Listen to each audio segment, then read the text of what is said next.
സംസ്ഥാനത്തെ ബി.ജെ.പിക്ക് ഒരു ലക്ഷ്യമുണ്ട്. അതിന് അരങ്ങ് ഒരുങ്ങിയിരിക്കുകയാണ്. കഴിഞ്ഞ ഏതാനും വർഷങ്ങളായി അവർ മെല്ലെ മെല്ലെ ഉറച്ച കാൽവെപ്പുകളോടെ സഞ്ചരിച്ച ലക്ഷ്യത്തിലേക്ക് എത്തുക എന്നത് ദേശീയ തലത്തിൽ തന്നെ ബി.ജെ.പിയുടെ അടിസ്ഥാന പ്രമാണമാണ്. കേന്ദ്രത്തിൽ ഒരു കാലത്തും ബി.ജെ.പി അധികാരത്തിൽ എത്തില്ല എന്ന് കരുതി ഭരിച്ചു സുഖിച്ച ദേശീയ പാർട്ടികളെ ഞെട്ടിച്ചുകൊണ്ടാണ് എ.ബി. വാജ്പേയിയുടെ നേതൃത്വത്തിൽ 1998 ആദ്യ ബി.ജെ.പി സർക്കാർ കേന്ദ്രത്തിൽ അധികാരമേറ്റത്. 2004 ഭരണത്തിൽ നിന്ന് പുറത്തായെങ്കിലും നരേന്ദ്രമോദിയുടെ 10 വർഷത്തിനു ശേഷം അധികാരത്തിലെത്താനും തുടർഭരണം നേടാനും ബി.ജെ.പിക്ക് കഴിഞ്ഞു.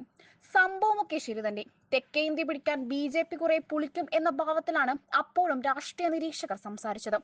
എന്നാൽ 2008 കർണാടകയിൽ ബി.ജെ.പി താമര വിരിയിച്ചു എന്ന് മാത്രമല്ല, ക്രമേണ മറ്റ് ദക്ഷിണേന്ത്യൻ സംസ്ഥാനങ്ങളിലും ശക്തമായ സാന്നിധ്യമായി മാറുകയും ചെയ്തു.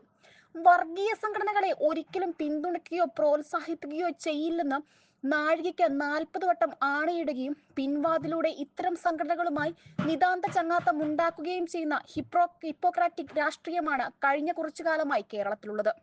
നിലവിൽ CPM-നെയും കോൺഗ്രസിനെയും കണ്ടാൽ ബി.ജെ.പിയിൽ നിന്ന് അവയ്ക്ക് എന്തെങ്കിലും വ്യത്യാസമുള്ളതായി തോന്നില്ല എന്ന സാഹചര്യമാണ് നിലവിൽ. പണാധിപത്യം പാർട്ടികളെ വല്ലാതെ ഗ്രസിച്ച കാലം. ഈ കാലഘട്ടത്തിലാണ് കേരളത്തിലെ ബി.ജെ.പിക്ക് ഒരു പുതിയ നേതാവ് വരുന്നത്. രാജീവ് ചന്ദ്രശേഖർ എന്ന സൂക്ഷ്മബുദ്ധിയായ ടെക്നോക്രാറ്റിനെ, കച്ചവടത്തിൽ ലാഭമുണ്ടാക്കാൻ അറിയുന്ന ബിസിനസ്സുകാരനെ കേന്ദ്ര നേതൃത്വം കേരളത്തിലെ ബി.ജെ.പിയെ നയിക്കാൻ നിയോഗിക്കുന്നത് വെറുതെയല്ല. ഒരു മിഷൻ മോഡിൽ പാർട്ടിയെ മുന്നോട്ട് കൊണ്ടുപോവുക എന്നതാണ് രാജീവിന്റെ ചുമതല.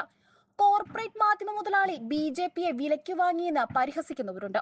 കഴിഞ്ഞ ലോക്സഭാ തിരഞ്ഞെടുപ്പിന് ശേഷം രാഷ്ട്രീയ പ്രവർത്തനം നിർത്തിയെന്ന് സാമൂഹിക മാധ്യമങ്ങളിൽ പോസ്റ്റിട്ട് പിണങ്ങിപ്പോയ ആളാണ് രാജീവെന്നും ആക്ഷേപമുണ്ട്. അതെന്തായാലും തന്നിൽ നിക്ഷിപ്തമായിരിക്കുന്ന വലിയ ഉത്തരവാദിത്വത്തെക്കുറിച്ച് ഉത്തമ ബോധ്യമുണ്ട് എന്നിടത്താണ് രാജീവിന്റെ വിജയം. കർണാടകയിൽ നിന്ന് 3 തവണ രാജ്യസഭാ അംഗമായ രാജീവ് രണ്ടാം മോദി സർക്കാരിൽ IT വകുപ്പ് ചുമതലയുള്ള സഹമന്ത്രിയായിരുന്നു. സംഘപരിവാർ സംഘടനകളിൽ പ്രവർത്തിച്ച പരിചയമില്ലാത്ത ഒരാൾ സംസ്ഥാന ബി.ജെ.പി അധ്യക്ഷനാകുന്നതിലെ അനൗചിത്യം സംസ്ഥാനത്തെ ചില പ്രധാന നേതാക്കൾ ചൂണ്ടിക്കാട്ടുകയും ചെയ്തിരുന്നു. എന്നാൽ പുതിയ കാലത്ത് ജനാധിപത്യ പ്രക്രിയയിൽ നിന്ന് അകന്നുപോകുന്ന യുവാക്കളെ പാർട്ടിയിലേക്ക് ആകർഷിക്കാൻ രാജീവ് ചന്ദ്രശേഖരന് കഴിയുമെന്ന കാര്യത്തിൽ കേന്ദ്ര നേതൃത്വത്തിന് യാതൊരു സംശയവും ഉണ്ടായിരുന്നില്ല. മലയാളി ദമ്പതിമാരുടെ മകനായി ഗുജറാത്തിൽ ജനിച്ച് വിദേശ വിദ്യാഭ്യാസം നേടി IT ജോലിയിലും ബിസിനസ്സിലും നേട്ടങ്ങൾ സ്വന്തമാക്കിയ വ്യക്തിയാണ് രാജീവ്. 2006 സ്വതന്ത്രനായി രാജ്യസഭാംഗമായ ശേഷമാണ് അദ്ദേഹം ബി.ജെ.പിയിൽ ചേർന്നത്. കേരളത്തിൽ ബി.ജെ.പിയുടെ നേതൃത്വത്തിൽ NDA അധികാരത്തിലെത്തിക്കുക എന്നതാണ് ലക്ഷ്യമെന്ന് പ്രഖ്യാപിച്ചിരിക്കുകയാണ് രാജീവ് ചന്ദ്രശേഖർ.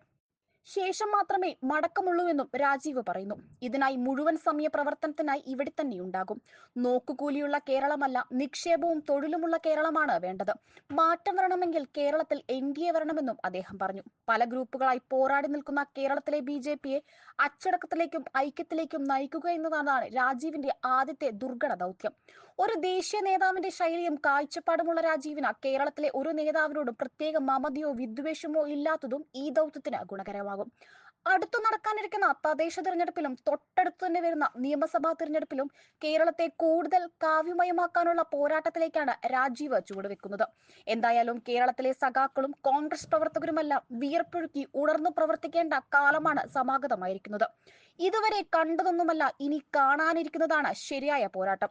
ഒരു കോർപ്പറേറ്റ് രാഷ്ട്രീയക്കാരന്റെ മിഷൻ സ്വഭാവത്തോടെയുള്ള നീക്കങ്ങളെ പ്രതിരോധിക്കാനുള്ള ജീവൻ മരണ പോരാട്ടം. അതിന് ഇവിടുത്തെ പഴഞ്ചൻ മുന്നണികൾക്കും രാഷ്ട്രീയ പാർട്ടികൾക്കും എത്ര കണ്ട് കഴിയുമെന്ന് കാത്തിരുന്നു കാണേണ്ടതാണ്.